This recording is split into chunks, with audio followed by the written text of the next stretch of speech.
the Ammach project.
that a tribble, that thing, a fuzzy thing? Okay. Okay, I just had to ask. Okay. Okay. How did you get involved with this whole thing? You joined the military. Mm-hmm. You got in there. Mm-hmm. Yeah. Serving king and country, so to speak. Yeah. And something started to happen. Yeah. Take Well. us there. It's kind of convoluted because I discover, you discover later in life after the fact that you've been an abductee, or a contactee or experiencer your whole life, and then you have this other weird bit that gets added in with the military, and after you look at it and you start to explore, a strange picture begins to emerge that still has a lot of holes in it. But yeah, my dad raised me to be a patriot. And so I went into the military to serve my country and to get some kind of education to do a job on the outside. Electronics seemed like a good job. So I got in to do that, and then these other bizarre things happened that I had no knowledge of later until I discovered about 10 years after being out of the military, I discovered that I had that missing time where I had only the most general of memories. I could tell you where I worked, and that I worked on this radar and what the job was, but couldn't remember my coworkers, couldn't remember the actual radar site, the work area, couldn't remember any details whatsoever. I had to really, really work hard to get any details back. So how did you start? What made you start thinking you had something that you needed to look at? Yeah, well, a friend of mine asked me to tell him about my time in the military, and he asked me to go through it chronologically because I had, when we had conversations and I told him I'd been in the military, he noticed that in my conversation he'd ask me questions about it and I'd kind of slide off to another topic, and he thought that was strange. And so he said, he was a little disturbed because he had heard about strange things happening before, and he talked to me. He says, tell me about your military time from start to finish. Just go through it chronologically. And so I did, and that's when I discovered that from the Tonopah electronic warfare range time, I couldn't remember any details. So how did you get to know those details? Well, I still don't know all of them. I've had to recover them from hypnosis. I had to work hard trying to remember details on my own. I remembered people that I knew were at Tonopah, that I knew from technical training school, one woman friend in particular. And I knew that she was at Tonopah, so I had to kind of try to track the memory back in using her memory.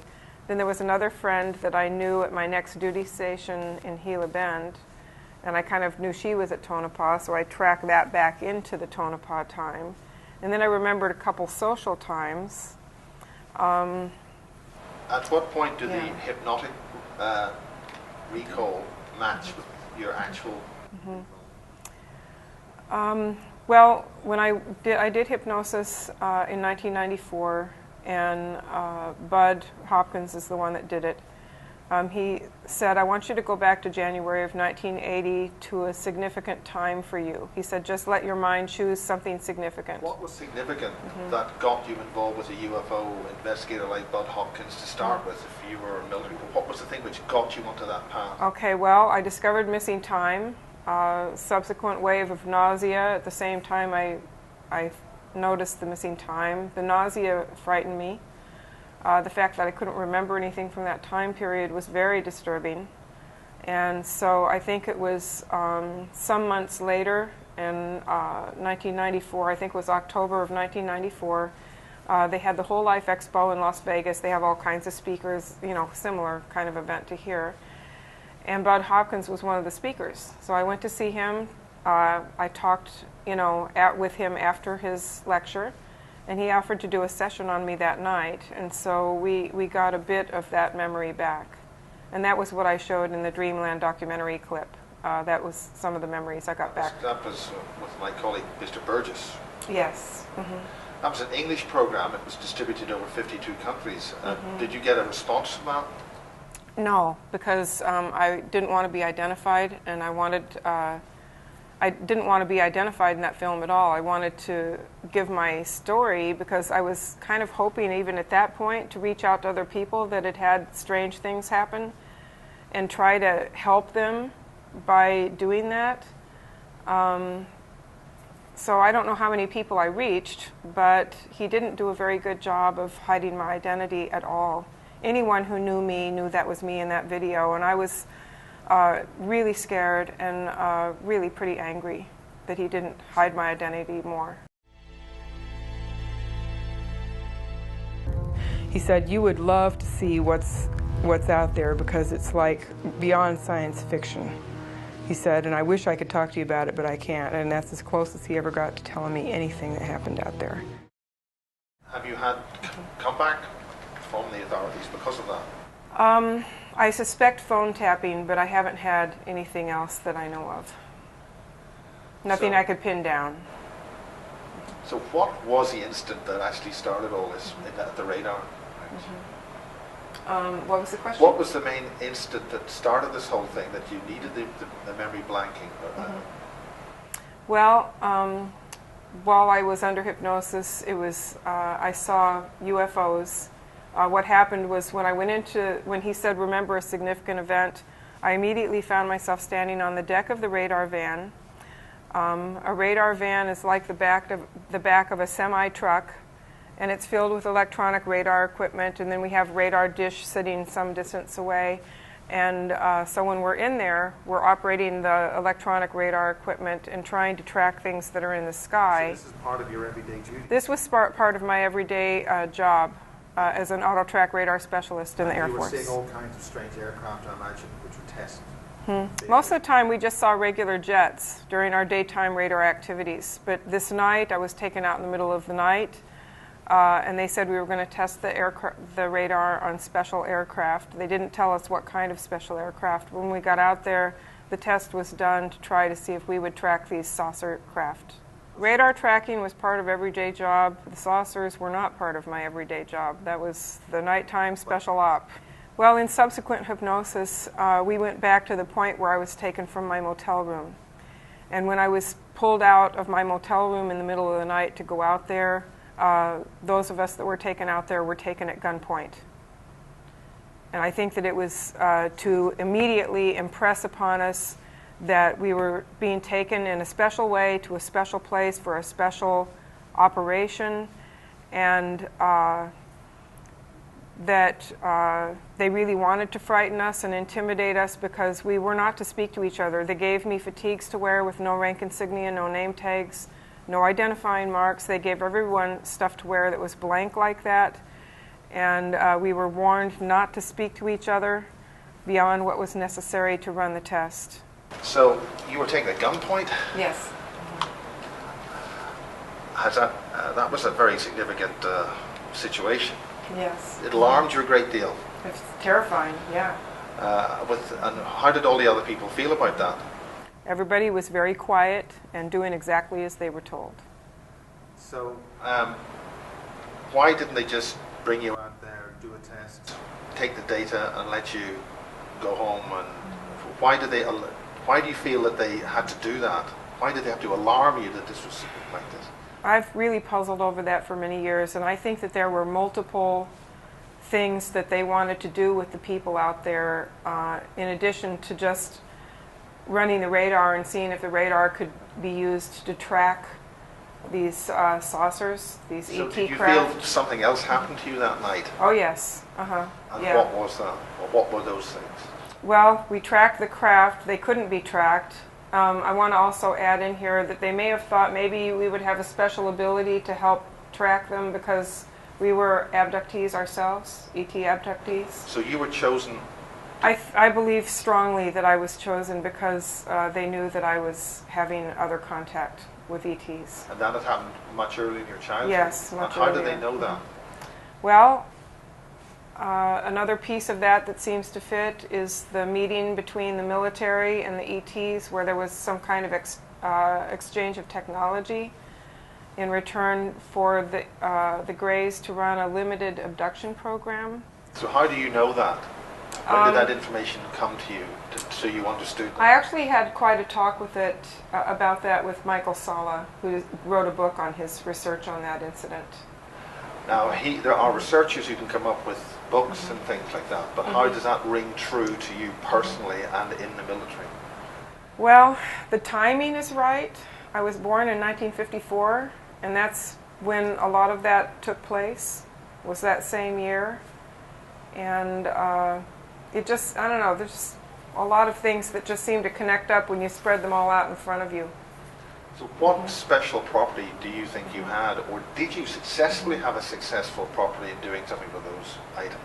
No, those the mechanical servo mechanisms that spin the radar around cannot move fast enough to track something that appears here and then suddenly appears over here and does these sharp turns. I mean, they can go literally this fast. So they're here, and then they're over here, and there's no way a mechanical machine can do that. If a jet's flying across here, even if it's flying really fast, that radar can go with it.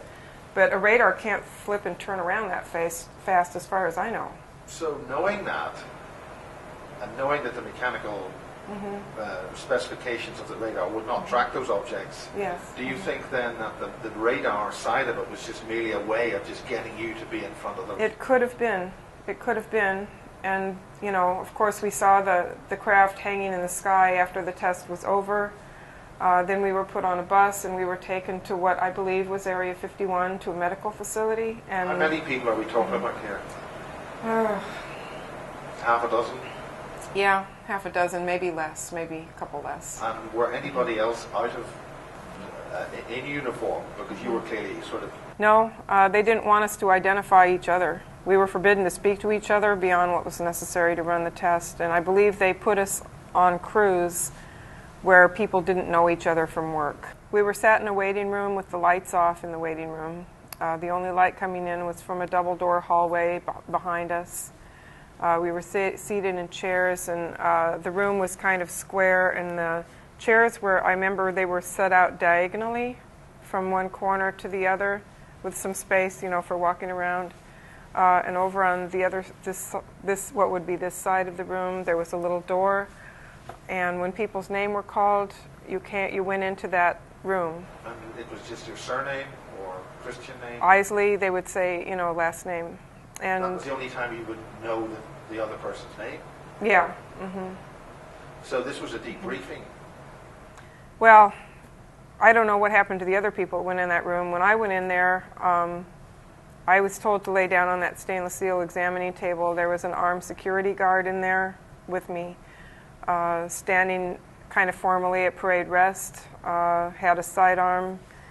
And then I laid there for a while. Then a guy came in a white lab coat, walked past the security guard up around the right side of the table, saying, "Stay calm," 3 times in a very monotone voice. And when he got beside the right side of my head, he had a hypodermic needle hidden in the sleeve of his lab coat when he walked up, because I didn't see it in his hand. And with one smooth move, he injected me in the side of the neck. Now, subsequent hypnosis shows also that I went through this many times during that 3-month period. Let's say several times. And because I knew the shot was coming, in the future times, I was strapped down so that I wouldn't move. And what happened when that injection? Do you know what kind of injection it was? I don't have any idea what it was. I just remember feeling it shoot up into the brain area and starting to shake. It's just like your body immediately goes into shock. It's like, and then you're just, I started shaking, and then I was physically picked up on either arm by guards and taken down those stairs and put in the observation room. To just be looked at, observed? Yeah, happened? they watched me go through the effects of the injection through a one-way mirror. And that's... And what was the effect? The shaking? The shaking, very, very, very severe shaking. I kind of felt like I was going to fall apart. Could you consciously feel what was happening to you at the time? Or were Yeah. You, what was the kind of feeling? Is something you'd like to tell us? I report it the way I experienced it, because somewhere out there somebody else probably has a piece of this. But I didn't feel much pain. I did feel a lot of shaking, and I felt like my molecules were going to come unglued. I don't know, and that's why I held myself in such a tight ball, because I was trying to hold myself together, because I felt like I was going to come apart. And this is all because you've seen a bunch of lights flying around in the sky. Well, again, I think there was multiple reasons. I saw the test. They knew that if they induced trauma, that I would probably forget it. I'd probably splinter it off and forget it. They probably wanted to test an experimental chemical on me and see what it did, so that was another purpose for dragging me out there in the middle of the night. And then they did more trauma, with the sexual assault by the 2 security guards after I was beginning to, the results of the injection were beginning to wear off, and I was... Who was observing this? There were 8 people in the room adjacent to the observation room that were watching this go on. Any other types of people? 8 people, 7 people and 1 gray ET. Was this a tall gray? What kind of gray were you? It's kind of tall. Were you able to see the gray? Yeah, I could see him, and you could see him as you were brought in. Yes. And I ran into another gentleman who had experience at Area 51, Bill Uhouse, who testified to the fact that they had a gray out there as like a consultant. So when I heard that from his story and then put it together with my hypnosis, you start having all these little pieces just kind of intersect, and I remember this Bill. point, yeah. What sort of, so you met Bill in the base? No, I met him later on. It was much later when I had the hypnosis. I'm trying to put the pieces together for myself and talking to different people and looking around, trying to figure out what the heck happened. Because it's really disturbing, not only that it happened, but the context in which it could happen. I mean, how does that kind of stuff, how does criminal behavior go on in our country undetected and beyond the law? The context in which it happened was even more disturbing than the criminal behavior and the assault in itself. Was this other being subservient to the other people, or cooperating? What form of status was that other He being? seemed on an equal status with everybody there. Could you see what he was wearing, what his hands were like, or his eyes, or his features? He seemed to be wearing human clothing. I could see the big eyes. I couldn't really see much else because I was really shook up with what was happening to me. What kind of eyes? Big black eyes. And I think you mentioned in your presentation that he seemed to not like the way that you were being treated. No, he didn't. How did he convey that? How did you know that? Just like I heard in my head. And I don't know if he was projecting it to me in general, but maybe I heard it because I'm sensitive to that kind of telepathy from that as a result of the drug you got, or? No, I think that I was sensitive to the telepathy from these beings because of my childhood experiences with similar beings. So could you talk about that now, the childhood experiences? The childhood experiences. Is that comfortable? Yeah, it's easier in some ways to talk about than the military. When did they start? They started very early. I suspect they actually started when I was in the womb. And then they kind of progressed along. And how did you know that happened when you were in the womb? It's just a very strong feeling is all I can explain. I can't scientifically quantify it, but it's just a very strong feeling. So have you had any kind of past life regressions or anything like that to illustrate maybe what happened beforehand? I have had past life memories, not from regression, that just seem to kind of bleed into this lifetime somehow. In what way were you encountering these beings? What was the circumstances when you were a child? When I was a child, gosh, well, this is the way I described it with Bud under hypnosis. Well, I'm laying here asleep in my bedroom, but then I wake up because it's nighttime and my bedroom is full of light. So there was like all this light coming in the window, and then they took me through the ceiling of my room onto the ship. The gray beings. How many of them? When I was on the ship, I saw about 4 of them standing around me, and maybe 6 were there. How many came to your bedroom? I think it was just one. I think it was one. He just said, "Hello, we'd like to go for a walk," or what was it? No, he just. I got a feeling it was just time to go. Is the only way I can describe that. And sometimes they would use a screen memory or a screen image of my older sister, who was 12 years older than me. And has she had encounters? Not that I know of, and I'm not in contact with her right now. I haven't been in contact with her in some time. She is a half-sister and 12 years older than me. Right. Were you placed in the family, or were you? No, I was born to that family. Yeah. And how were your circumstances within the family with your parents? Well, were you specials in some way? Not particularly, I don't think so. My dad was in the Army in World War II in the Philippines. This isn't supposedly scientifically quantifiable information, but I have consulted a couple of psychics because my father passed on in 1976 from complications due to his alcoholism. And so I've talked to a couple of psychics that I personally really trust. And they both confirmed that my dad was also an abductee from childhood. And he's the one from which I have the Native American Cherokee bloodline. Is that, do you think, something special? That's the reason why you've been chosen? Well, possibly. I have 2 ideas on that. One is that when the military made the deal with the Greys for the technology, they may have said, why don't you pick up and work on the Native American population, because most of them are off isolated in reservations. How do you know that this deal was made? Yeah, or they may have said, or maybe the ETs just thought that Native Americans had better genetics. Who knows?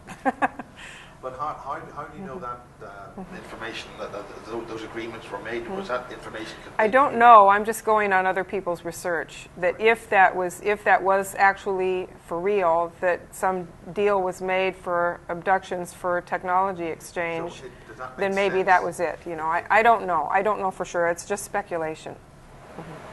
So so you've had all these experiences as a child. Are there any significant ones which particularly trigger a reason why you went into the military to start with? I think the reason I went into the military to start with is because I had kind of a defender sort of feel. My dad was alcoholic. He could be violent at times, and so sometimes I would stand up to him and defend my mother from getting hit. Then I kind of carried that in at school and would defend the weaker and younger kids from bullies. And so going into the military was kind of, well, I can go into the military and then I can, you know, be a defender. Yeah. And my dad also raised me to be very, very strongly patriotic, so that was in there too. And I just thought, well, I'll go serve my country, you know, and then I got a lot more than I bargained for. So this feeling of patriotism, yes. Mm-hmm. you feel is being betrayed. Yes, absolutely. And this is why you're telling people about this now. Yes, very much. The only way we can make a better world is if people understand that these kinds of things go on and we bring it out in the open, and then people can, then if enough people come out and do this, then we can demand that things change and be better. So how long did these kind of experiments happen to you when you were in the military? You got an honorable discharge. Yes. You've served your time. But how long was it? Approximately 3 months. Was that during the end of your tenure? Or No, it was the beginning.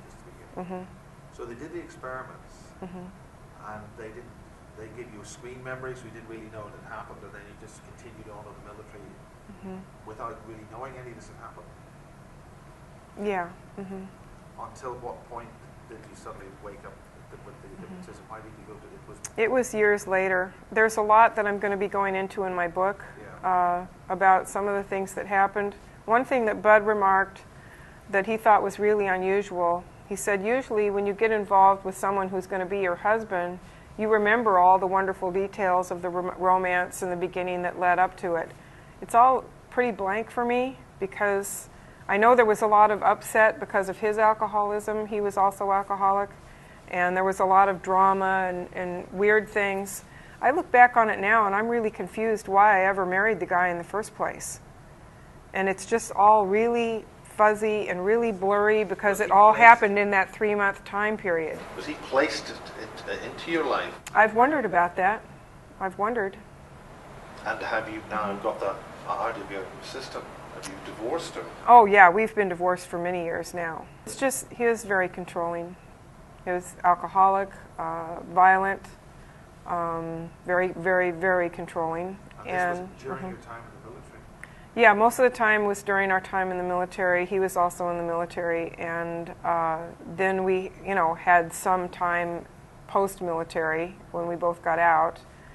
But it was just constant drama, alcoholic outbursts, and I'm not a woman that you hit. I hit back. And when I'm sober and someone else is drunk, then I think I can do quite well having the upper hand. You know, I'm not a woman that you beat.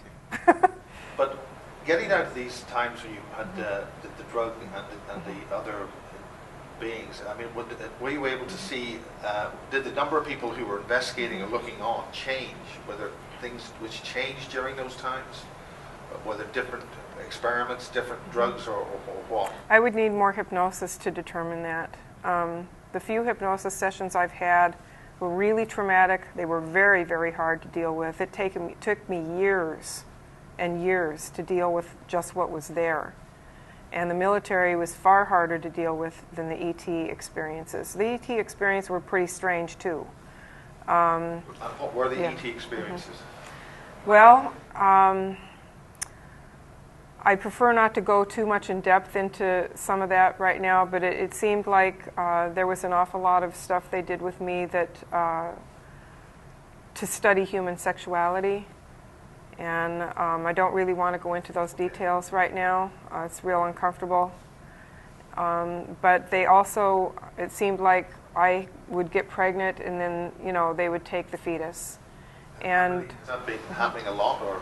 I think that for some reason the number 17 sticks in my mind, that I may have had 17 fetuses taken, and also I believe they took eggs, but 17 possible 17 fetuses. And are you able to remember any events which happened? I mean, was the military involved in any of these things, or? Not that I know of. not that I know of. But there is something interesting about this that I have not heard from other people. And that's when I was 35, I went in for a tubal ligation so that I wouldn't get pregnant anymore. They cut out a little snippet of your fallopian tube so that point A can't reach point B. And when the doctor went in under local anesthetic, I was awake for the procedure under the local anesthetic. And when he went in there, he said, "My God, you're full of adhesions. Your abdominal cavity is full of adhesions. Have you had any other procedures?" And I said, "No." I kind of joked. I said, "I stay away from you doctors as much as I possibly can." And he said, "Well," he said, "you've got a lot of adhesions in here." And the tone in his voice was pretty concerned. So that made me concerned. And I had no memory of the abductions at that time. So that was always a question mark for me. It was always a concern. Lots of times when I did go to a doctor for some kind of OB/GYN exam, they would ask if I was pregnant all the time, and it wasn't the usual question of could you be pregnant or are you pregnant. They would do the pelvic exam and they'd say, "Are you pregnant?" Finally, I got so frustrated with this because every time I got near a doctor, they would ask me this. Finally, I said, "What's up? Why are you thinking I'm pregnant?" He says, "Well, your uterus is enlarged." So, I mean, if I look back on this whole history, it makes me wonder if I spent my whole young adult life a little bit pregnant, and then the fetuses were taken. Have you had any experiences of meeting any potential offspring? I believe that I have, but again, I'd probably need more hypnosis to confirm that. And then also want to mention that I had a hysterectomy almost 2 years ago, and that doctor also made a point of remarking on how many adhesions were in my abdominal cavity. So finally, we've only got a couple of minutes left. Mm-hmm. What essence do you want to get across that this is all about you and Yeah. talking about it? The most important thing about my experiences, I feel, is the healing process I had to undergo to even be able to talk about them. In the healing process, I've moved through a lot of fear. And now that I have moved beyond that fear, my consciousness is coming awake and aware in ways I never dreamed possible. And it's really amazing. I'm really glad that we have quantum mechanics to begin to give a theory to explain how some of that works at non-locality, the observer effect. But my consciousness, my expanded abilities, psychic abilities, if you will, are really, really taking off in a way that I never dreamed possible. And so that's what I really would love to get across to people is if you can just face and move through your fears, there is a whole potential there for you that is very exciting. I love that part. Yeah.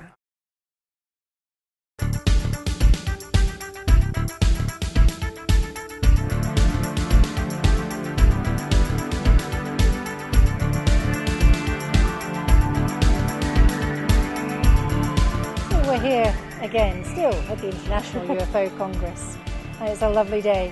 It's Friday, the sun's shining brightly, and or is it Saturday? Whenever it is, it's Saturday too.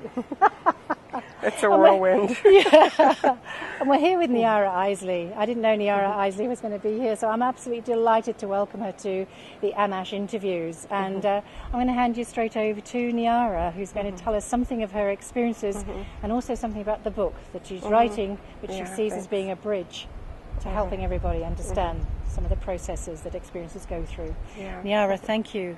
Thank you so much for coming. So I tend to say to people, can we start at the beginning just to give people a chronology, some kind of timeline. I understand that you had some experiences when you were a little so perhaps little you girl? can, so perhaps you can tell us from what age and what those experiences were. Thank you. Okay. Well, I have a feeling that my experiences as a child go back possibly to the womb, but the one that really stood out for me was a dream I had as a little girl of 4 years old, and my big sister took me out in the middle of the night with two friends. I couldn't see who the friends were, and they left me alone under a street lamp on a dark street and said, "Wait here until we come back to get you." So I waited and I waited, little 4-year-old girl alone in the dark under a street lamp, and I waited for so long, and then she didn't come, and so I started screaming. And I woke up in my bed from this dream screaming, And my mom came in and was going, shh, shh, shh, you're going to wake up your dad.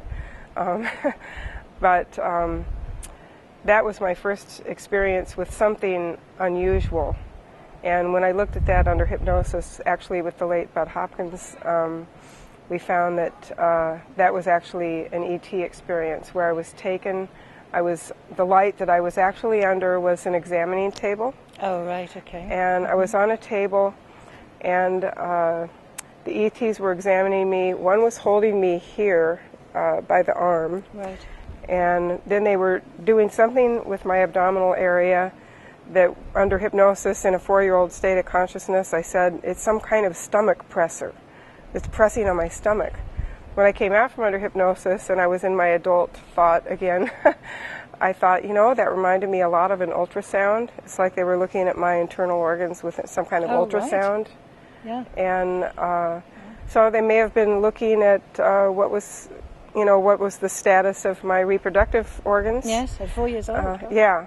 Yeah. And they did a lot with me throughout my life with, hybrid fetuses and harvesting them. I think as many as 17. Oh, really? Yes. Yeah. I kind of joke and say that I spent most of my young adult childbearing years a little bit pregnant, because they were coming and getting the fetuses every so often. Do you remember specific times of definitely being pregnant when you had the doctor's test saying yes, and then it wasn't? One time kind of comes to mind, and it was real strange because I was on the birth control pill and very careful not to forget because I didn't want to have a baby until I was ready. And then somehow I turned up pregnant anyway. And I had strange pregnancy tests around that time. One came back negative, and then they went and did it again, and it came back positive, so it was real indecisive. And then I ended up miscarrying that baby from a case of food poisoning. And I was actually living in Germany at the time. I was a military wife in Germany. And do you think that was a miscarriage per se, or do you feel, having spoken about that the missing fetuses before, that this could have been a missing fetus? It could have been. Right. It could have been because I was trying very hard not to be pregnant at that time. Right. And one of the most remarkable things about the pregnancy issue for me is at age 35, I had had 2 children here on Earth, yes, my kids, and I decided I didn't want to have any more kids. So I went to a doctor and I said, I want to get a tubal ligation because I don't want to have any more babies. And we had the talk, yes, I have children, I'm good, Yeah. So he was going to go ahead and do it. We did it in the doctor's office under local anesthetic. And when he went in to tie the tubes, he said, my God, your whole abdominal cavity is full of adhesions. Have you had any other procedures? And I said, no. Really? And I was worried because of the tone in his voice was worried. Yes. And so I kind of cracked a joke and I said, well, I stay away from you, doctor, as much as I can because I don't like being poked and prodded and stuck with needles. And so he said, well, he says, it sure looks like you've had other procedures. And I said, well, not that I know of.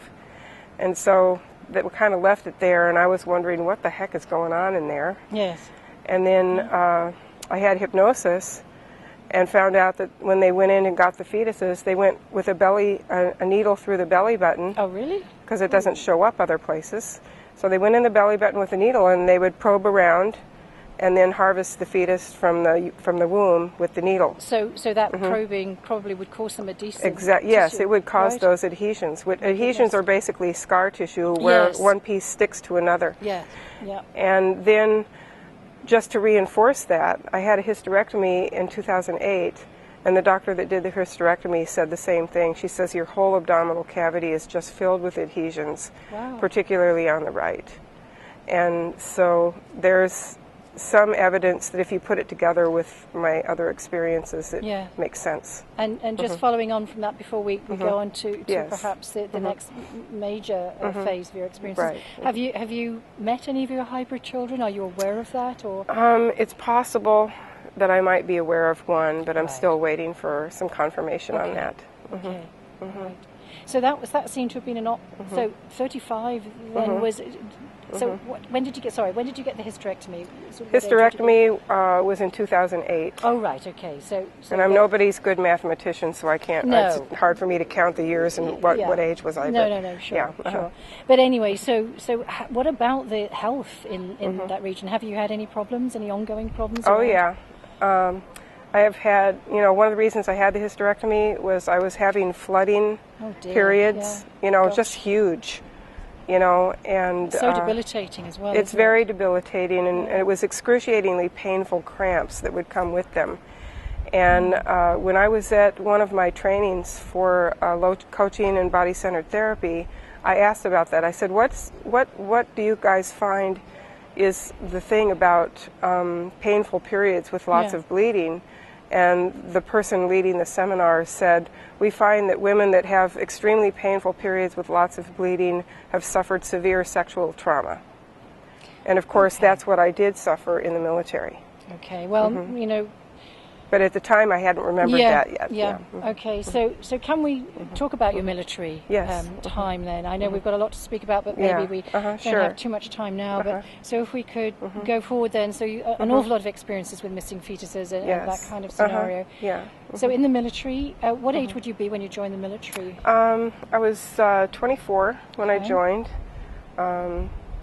I was in the U.S. Air Force. I went to boot camp at Lackland Air Force Base. I was technical training school for auto track radar school in Keesler Air Force Base in Mississippi. Okay. And my first duty station was Nellis Air Force Base. All right. And that's where I worked on the radar range, tracking planes and teaching them to fly against military radar. Okay. So I know that there were occasions when, or I don't know how many occasions actually, maybe you can tell us, when you were taken out out of the roster timing, let's say, at the night, and you were taken out and also put in clothes that had no insignia or rank. No insignia. And perhaps you can pick it up from there. Yeah, we were taken out in the middle of the night. And what I'm going to tell you is kind of put together from two different hypnosis sessions. I had the first one with Bud, which was like instantly traumatizing. What on earth is this? And what happened? Then later I had hypnosis with Gloria Hawker and filled in more things. So basically that when I would be taken out, I would be taken out of my motel room in the middle of the night at gunpoint, and we'd be put on a vehicle and taken out to the site. You know when these people came to you at gunpoint, I mean, was that a normal? No, of course, it sounds, of course, not normal. Of course, it's it doesn't definitely not normal. But it wasn't any kind of procedure that you were, training or anything that they told you about. No. So this was a shock that you were woken up from sleep, or relaxing and. Did you know the people who were bringing you out? No, I didn't. They didn't seem to be regular military. Okay. Not regular military. Right. And so they would take me out there, and the instructions were, we're going to be taking you out here to run a test. You're not to speak to each other beyond what's necessary to run the test. No communication is to happen between any of you at all, because it takes about 3 people to run the radar that I worked on. Right. And so you do what the people with the guns tell you to do. And of course you do. So we went out, ran the tests, and then we were taken to what I believe was either Area 51 or the underground facility that William Pollack talked about in his interview after his death. Is that the Tonopah range? Yes, Tonopah Electronic Warfare Range is where I worked. Just before we get to all of that, can you tell us a little bit about what you were being asked to track? We were being asked to track extraterrestrial craft or craft back engineered from extraterrestrial technology. And at that time, were you aware of these craft? No, any knowledge? I wasn't. I mean, I had some passing interest in UFOs because my dad handed me some books, Chariots of the Gods, when I was a teenager. Okay. So there was some interest, but I hadn't really delved into it deeply. So was it a surprise for you then? Were you shocked? It was a shock. I would, seeing ET craft would probably fill me with wonder and awe, but out there I was just terrified because I had a secret security clearance, not a top secret, and I was really afraid what might happen to me because I was seeing something that I was sure was really highly classified. Right, and that Yeah. your secret clearance would not cover that. Right. Okay. Yeah. So let's continue. So how many nights would you be taken on this exercise? Do you know? Would it be many or one or two? I'm guessing that it was probably multiple times because there's 3 months of time that were blocked out that I couldn't really remember. 3 to 3.5 months of time that I had no memories really except the most general of memory. And when I say general, I mean something like I know that I worked at Tonopah Electronic Warfare Range, but I don't remember my coworkers. I don't remember the place that I worked. I don't remember any details. And you would say you had a good memory, generally speaking? Oh, yeah. Sharp memory. I have my book coming out, and people who are reading that are going to see that I have an excellent memory about so much. You're right. So it makes it even more remarkable when you have a good memory to find 3 months of time basically where you can't remember hardly any details from your life at all. I think at this point it might be interesting, just before we continue with that rest of the military story, is to say why you began, why you went for the hypnosis in the first place, and then we'll go back to the incident itself, one of them anyway. And I believe it was some friend was asking about your military time because you didn't really mention it too much. Well, I had a friend and we were talking about all kinds of things, you know, spiritual things, and you know, we talked about our lives and different places we'd been, and you know, he knew I'd been in the military, but whenever I brought up the military in any conversation, I just would touch on it and then kind of skate away from the subject. And he thought that was strange that I didn't say more about my military time. So he sat me down one day and said, you know, why don't you tell me about your military time from beginning to end? And I said, no problem. Went to, you know, boot camp here, technical training school here, then I was stationed at Nellis, and I worked at Tonopah Electronic Warfare Range, and then I stopped because I couldn't remember anything about working at Tonopah. And I had to work really hard just to get bits and pieces of something from that time period. And you guessed it was probably 3 months or even more than that. 3 to 3.5 months, I'm guessing. Right. Yeah. Okay. So that took you to the hypnosis sessions, because also, can I just ask you to share, when you were talking about that, you were having a physical reaction to what you were realizing. Yeah, realizing that I had 3+ months of missing time just brought up a whole wave of nausea. I didn't actually throw up, but I did feel very sick to my stomach. Okay. And that's what we call in body-centered therapy, I know now, a body flag. A body? A body flag. It's a body flag. A flag. Yeah, flagging up. It's the body telling you something happened. Yeah, something major happened in this case. So if we go back, if we can take you back to those times when you were on the range, and again, I believe you were with a few other people. It wasn't just you alone out on the range, is that correct? Yeah. And so you'd be taken, how did it go? So you'd go, you'd be tracking the craft or not. Tell us how that worked. Well, let's talk about that. How did it appear? Well, we did manage to pick up the craft, but we couldn't maintain a lock on it because it could move so quickly. Right. Effectively kind of winking out of the sky in one place and then appearing in an entirely different place in the sky. And could you just describe for us the instruments that you were using, that you were specializing in? Well, it's a radar. Auto-track radar is a surface-to-air missile radar, anti-aircraft artillery radar, and it tracks, because it's a targeting radar, it tracks with a very tiny beam. Right, almost like a laser. Yeah, almost like a laser. It's called a pencil beam, and there's like this little thing that does sends out the radar pulse, and it kind of spins around so that it tracks a little bit bigger section of the sky. But it is a targeting radar. Right. So you're seeing these things, blip here and blip there. Was there any response from your commanding officers in those instances? Or? No, they were just saying, you know, just see what you can do to track them and see if you can track them long enough that if you had a missile, you'd fire it. We didn't keep missiles up there because we were just training pilots to fly against radar. So there were no missiles. But if we tracked a pilot in a craft for 5 minutes, it was considered a kill. Okay. Okay, so that would mean that you know that was enough time to lock on. That was enough time to lock on and fire. Yeah. Okay. So, was it every night that you were taken? I don't believe it was every night. Okay.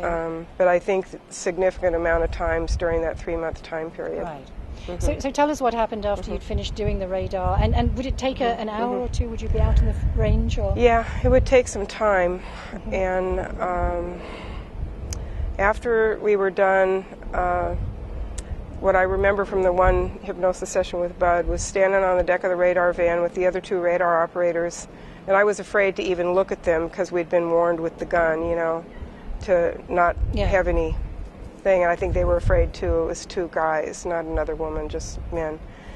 And then the officers or whoever was talking in the radar van about the results of the test. I couldn't really hear what they were saying.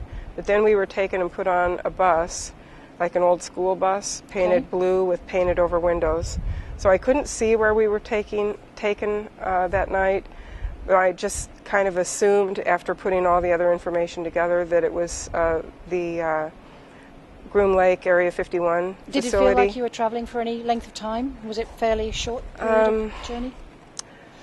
Maybe 20 minutes, 30 minutes. And would that give you, from what you know, time to get to Groom Lake? It's possible. Right. It's possible. Yeah. But it also could have been that we went to the underground Tonopah facility that William Pollack talked about in his video after his death. Okay, and can you just reference William Pollack for us? Yeah, William Pollack was one of the whistleblowers that came forward for the Disclosure Project, but he felt that his information was so critical and so sensitive, he asked that his interview not be released until after his death. Which is what happened. Which is what happened, yes. Okay. On the bus, we were taken to some kind of medical facility, and we were sat down in a waiting room with the lights off. I remember something kind of odd is the chairs, instead of being against the wall or, in rows in the room, they were kind of catty-cornered.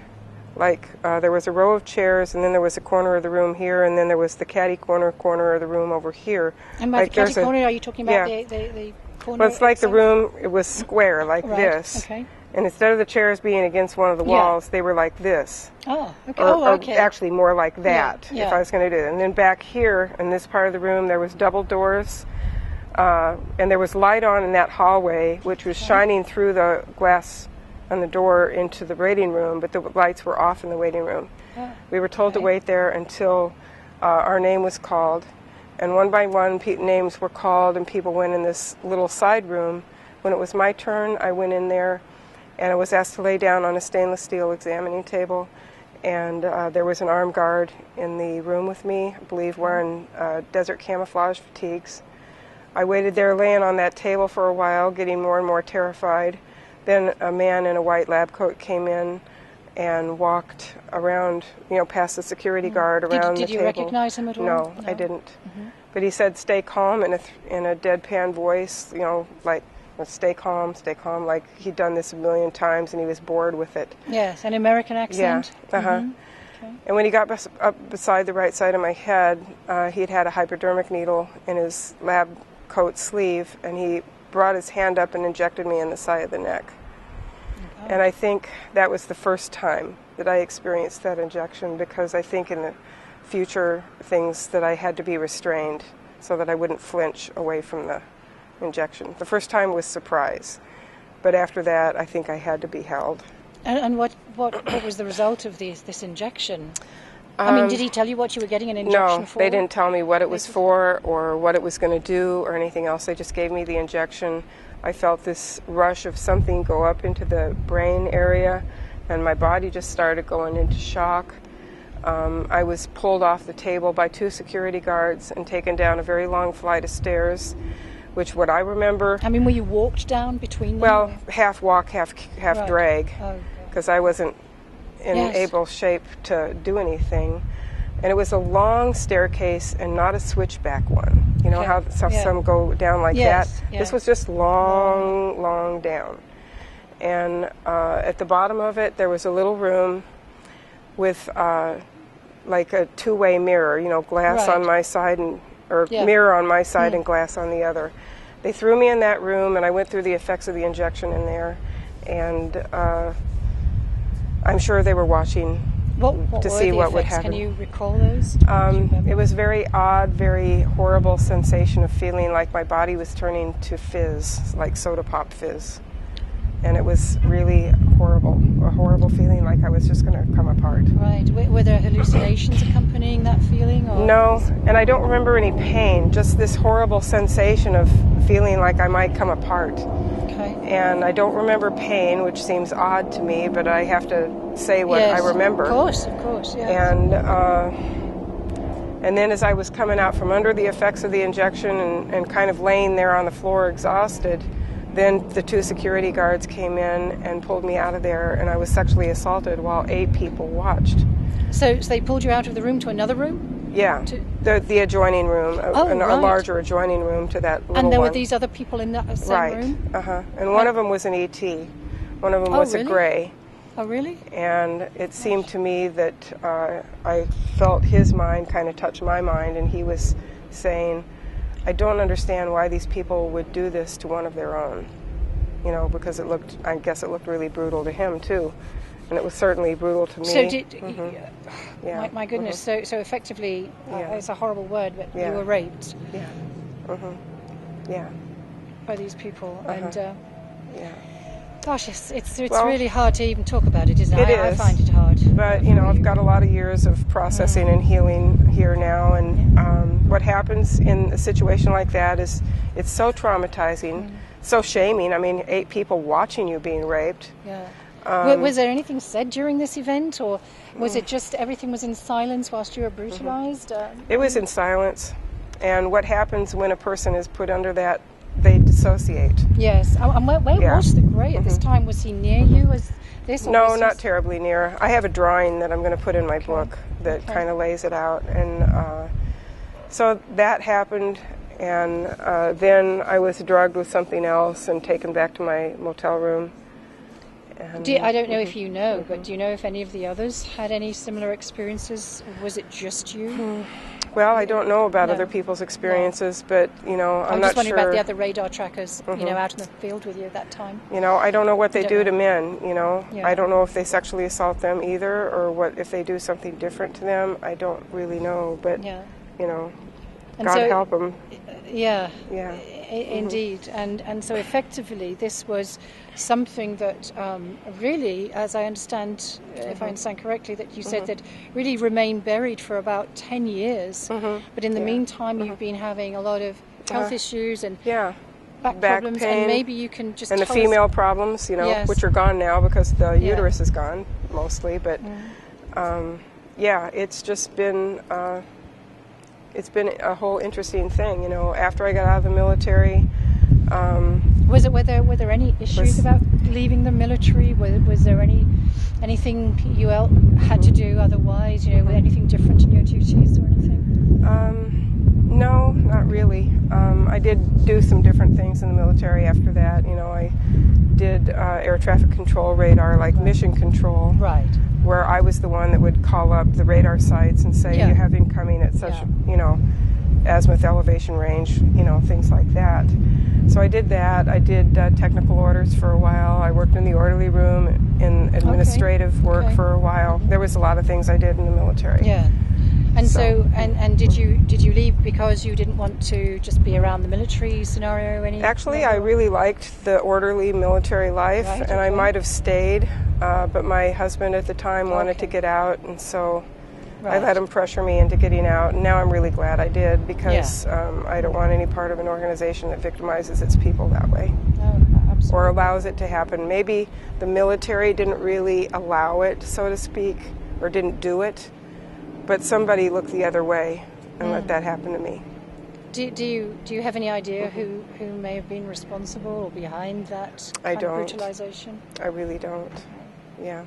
So Okay. it's hard to approach when the trauma is that severe and it's that much of an attack on your personhood as a woman. You know, your mind just naturally wants to veer away from it. Of course. Yeah. Of course. And I've had to force it to okay, you got to look at this because you got to do something to heal. And did you have support? Did you have any support? For a lot of years, no. There really wasn't much support. Yeah, that you're having post-traumatic stress, which is, of course, to be expected in those conditions. Yeah. So okay. Not a lot of support. If you know, when I started getting memories back, you know, from hypnosis, and then flashbacks would happen, I'd try to talk to a friend or two, but it was so far outside their frame of reference that they just couldn't even. They're saying, "Are you sure that happened? Are you sure you couldn't be mistaken? Could it be something else?" And how difficult to deal with that as well. And by a certain time, you've done enough research and enough study, and you've heard enough other familiar testimony, some of it really spot on, to the point that you know that you didn't make it up, and you know that you're not mistaken, and yet you can't relate to anybody else. It just sets you outside society. So you're isolated. It's like being stuck between the devil and the deep blue sea. On one hand, there's these people that did the stuff to you because they didn't want you to remember, and they wanted the memory to stay buried. And then on the other side, you have a society that is so innocent of understanding that those things go on, they can't even comprehend what you're trying to tell them. Yeah. And so let's, I don't know whether there are any other major instances of contact that you want to mention before we talk about your book. Is there anything in, since your military years, which were 4 years, is that correct? 4 years? That have come up for you in contact? Yes. I have a group. This is a long time, and I go into it in detail in my book so people can really understand the process of how this took place. But as I went through the healing process and I learned more about body-centered therapy and opened up to what my body had to tell me, I would get little things that would happen, and I'd hear something like somebody saying something in my head, like telepathy. And it's like when Bush and Cheney got in the White House, in 2000, because they stopped counting the votes, recounting the votes or whatever. I remember going to meditate, and I was really angry because I thought, man, this is the last kind of administration we need in the White House right now. Why did this have to happen? Blah, blah, blah. And this calm, clear voice just cut in over my chatter and said, Bush is exactly the right man in the right place at the right time. Because he is president, lots of people are going to wake up. Yes. And that's been true. Absolutely true. But I got that right at the moment that he Which is interesting, isn't it? won Sort the of the election. negative, positive, or positive, negative. Yes. So that was one message that I got. And then I would get other little ones, and I thought, something's going on here. What is this? And then finally I realized that as I've peeled away the layers and looked at my own memories that have come back, like Lemurian memories. Being on Lemuria, being on Atlantis. Those memories have come back to me spontaneously without any hypnosis. And so I started paying attention and watching all these little things.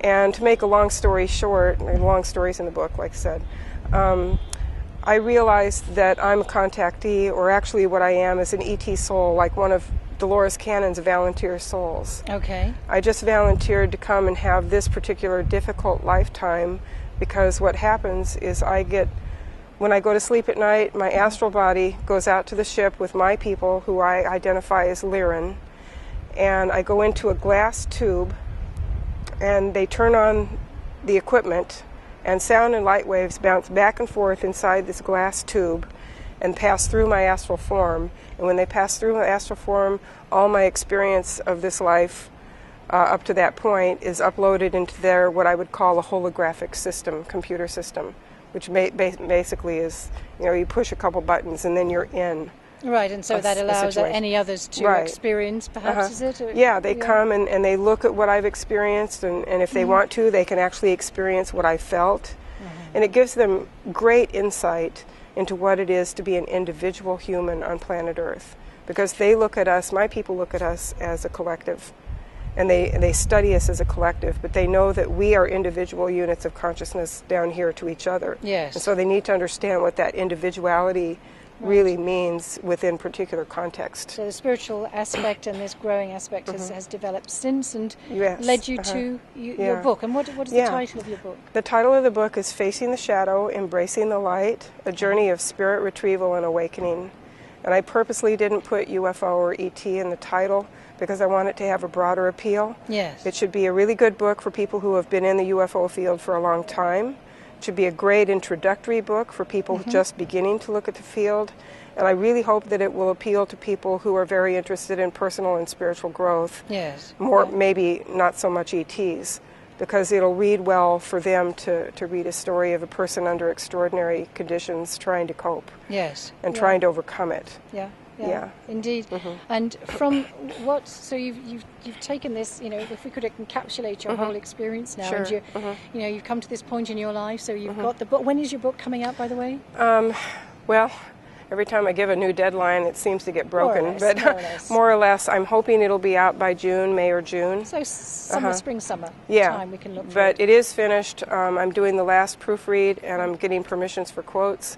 And then it will go to a friend of mine who's going to format it for publication for me. Okay, and that shouldn't be long. And just because it's Ammach here, and one of our whole things of being is to share information and for other people to benefit from having witnessed or shared the witnessing with others. Have you been able to do that? Have you been able to share with us your experience and have some closure or healing from that? Yes, I'm getting there. Yeah. I'm getting closure and healing. I think finishing the book is going to be huge. Yeah. It's really essential to do. And I just wanted to go out there and help people. And I have been working myself, and this kind of interrupted the book process, but I think it's going to be very worthwhile. I've gotten certifications in TRE, trauma releasing exercises. Okay. And also a certification in EFT, emotional freedom technique, to help people recover from trauma and help them get rid of their PTSD or lessen it. Yeah. So I really want to help people who have had experiences like that's mine. great again, because we get contacts from America and as well as the UK and other countries. So it's always great to know that we've got somebody to refer or reference to, and also somebody who understands this field, because it really takes specialist understanding, I think, doesn't it? And I also have Dolores Cannon's hypnotherapy certification as well. Well, brilliant. So I'm well prepared to help people deal with trauma if they want my help. And how are you today? I'm doing really well today. Just really anxious to finish the book, because with my back pain, it's very hard to sit in front of that computer. Yeah. And some days it's all I can do to make myself sit and work. But I will finish that book because I know people need it. That's great. Well, I want to thank you very much. Thank and you have a little so hug. much. And Yes. thanks for sharing. Thank Not easy. Some of that. Thank you. Appreciate Thanks. it. So this is the Ammach project here with Niara Isley. And Thank you. we're at the, my last day here at the conference, which is a Saturday, and I just have to say, Miles, thank you for bearing with us, and yet again, allowing us to put this on tape.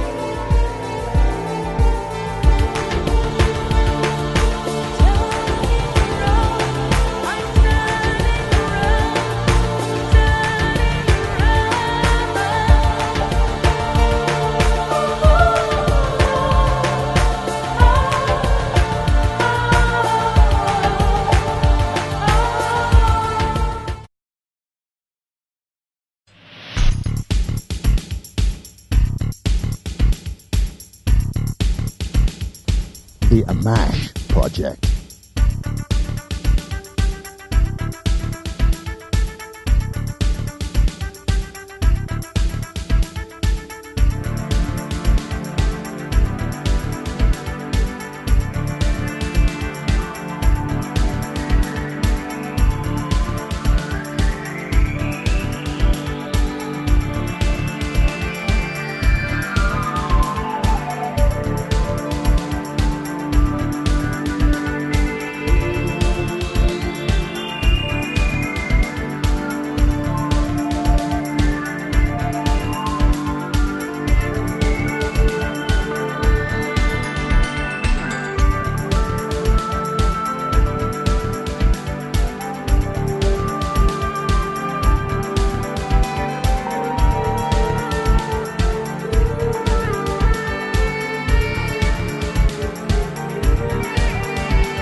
because I had, you know, when we had conversations and I told him I'd been in the military, he noticed that in my conversation he'd ask me questions about it and I'd kind of slide off to another topic. And he thought that was strange. And so he said, you know, he was a little disturbed because he had heard about strange things happening before, and he talked to me, he says, tell me about your military time from start to finish. You know, just go through it chronologically. And so I did, and that's when I discovered that from Tonopah, the Tonopah electronic warfare range time, I couldn't remember any details. So how did you get to know those details? Well, I still don't know all of them. I've had to recover them from hypnosis. I had to work hard trying to remember details on my own. I remembered people that I knew were at Tonopah, that I knew from technical training school, one woman friend in particular. And I knew that she was at Tonopah, so I had to kind of try to track the memory back in using her memory. Then there was another friend that I knew at my next duty station in Gila Bend, and I kind of knew she was at Tonopah, so I tracked that back into the Tonopah time. And then I remembered a couple social times. At what point do the hypnotic recall match with your actual?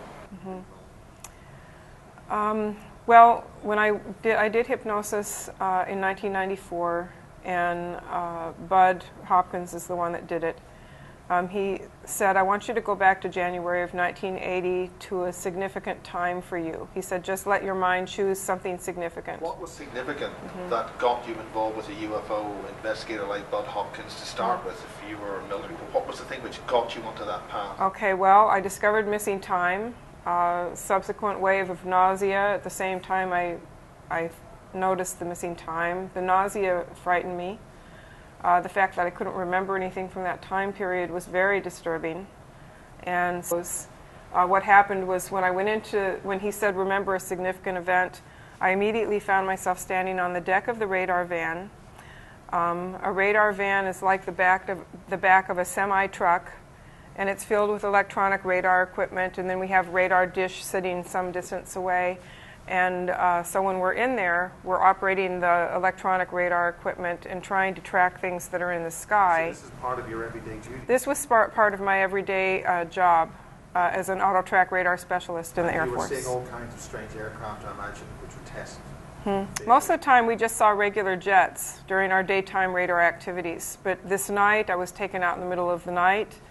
And they said we were going to test the radar on special aircraft. They didn't tell us what kind of special aircraft. When we got out there, the test was done to try to see if we would track these saucer craft. Radar tracking was part of everyday job. The saucers were not part of my everyday job. That was the nighttime special op. Well, in subsequent hypnosis, we went back to the point where I was taken from my motel room. And when I was pulled out of my motel room in the middle of the night to go out there, those of us that were taken out there were taken at gunpoint. And I think that it was to immediately impress upon us that we were being taken in a special way to a special place for a special operation, and that they really wanted to frighten us and intimidate us because we were not to speak to each other. They gave me fatigues to wear with no rank insignia, no name tags, no identifying marks. They gave everyone stuff to wear that was blank like that. And we were warned not to speak to each other beyond what was necessary to run the test. So you were taken at gunpoint? Yes. That was a very significant situation. Yes. It alarmed you a great deal. It's terrifying, yeah. And how did all the other people feel about that? Everybody was very quiet.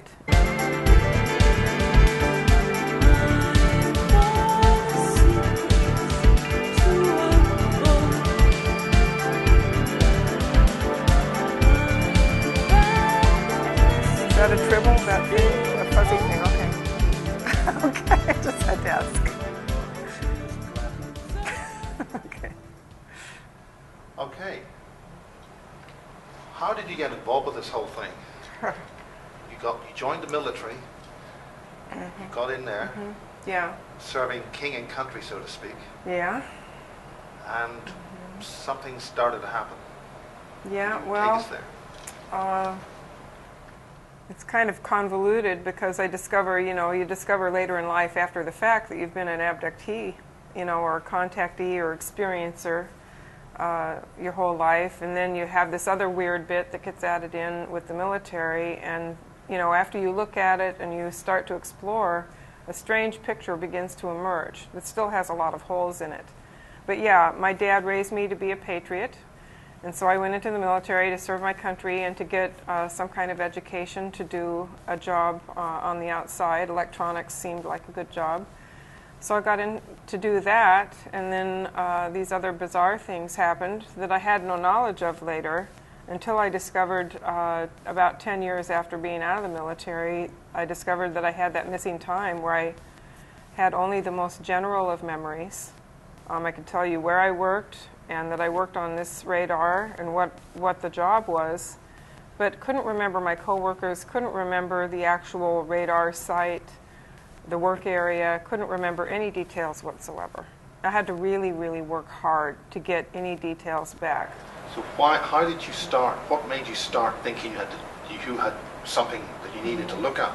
Yeah, well, a friend of mine asked me to tell him about my time in the military, and he asked me to go through it chronologically. So I think it was some months later in 1994, I think it was October of 1994, they had the Whole Life Expo in Las Vegas. They have all kinds of speakers, similar kind of event to here.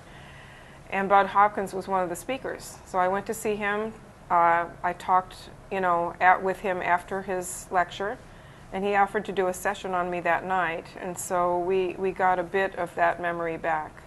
And that was what I showed in the Dreamland documentary clip. That was some of the memories I got back. That was with my colleague, Mr. Burgess. Yes. Mm-hmm. That was an English program. It was distributed over 52 countries. Did you get a response from that? No, because I didn't want to be identified, and I didn't want to be identified in that film at all. I wanted to give my story because I was kind of hoping, even at that point, to reach out to other people that had had strange things happen and try to help them by doing that. So I don't know how many people I reached, but he didn't do a very good job of hiding my identity at all. Anyone who knew me knew that was me in that video, and I was really scared and really pretty angry that he didn't hide my identity more. He said, "You would love to see what's out there because it's like beyond science fiction." He said, "And I wish I could talk to you about it, but I can't." And that's as close as he ever got to telling me anything that happened out there. Have you had comeback from the authorities because of that? I suspect phone tapping, but I haven't had anything else that I know of. Nothing I could pin down. So what was the incident that actually started all this at the radar? What was the question? What was the main incident that started this whole thing, that you needed the memory blanking? Well, while I was under hypnosis, it was I saw UFOs.